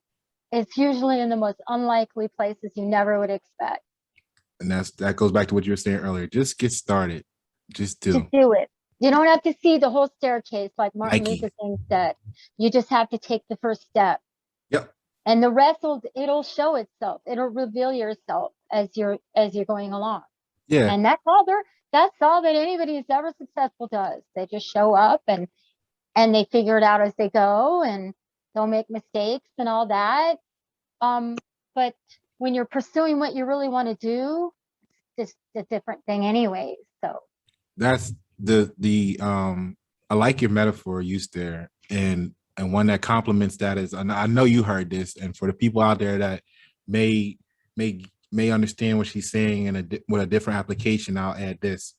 It's the age-old saying about how in complete darkness, in complete pitch black of nightness, yeah, that you can drive or travel across country with headlights that only show you 50, 100 yards in front of you at a time. Yeah. So, yes. So this has been an amazing experience. I'm really grateful for you. I knew it was going to be. Last night I was so excited. I'm like, I felt like we had a connection. It just wasn't time when we met. So that just goes to say, see, if something isn't happening, it's okay. Right. It's cool. When it's time, it will happen. And here we are. Always the perfect day, Trish. So I love it. Yay. Do you have any sites that you want to direct them to? I love, there's a guy on Facebook. His name is Jeff Brown. He's an incredible writer. He writes the real stuff. I love Trent Sheldon. I think he's fabulous. He's talking about this stuff and being authentic. Yeah. Both of these people are big on to be authentic and what does that look like and how to get past your doubts and your fears. Yeah. And all that stuff. So I love them. I highly recommend both of them. And there's another one, Lori Ladd, Ladd. But really, Jeff Brown and Trent Sheldon, I think right now they're on fire. Awesome. They're talking about a lot of this stuff. So awesome. Thank you. Cool. Excuse me. All right. So in closing, if you guys want a little song I did that kind of ties all this out years ago, I put a song together called Not Man-Made, and it's basically all about being a nonconformist, not man-made, right? And I know the real you, Why are you being so artificial? You know, all of that stuff is in there. Very powerful. You can Google that, Pasha Paroh, Not Man-Made. We're gonna have the link for Trisha's podcast in the comments below, in the description on the YouTube channel. Make sure you check her out. Pasha Paroh, thank you for tuning. The replay. Bye for now. Say bye, Trish. Bye. Thank you. Always a perfect day. Enjoy.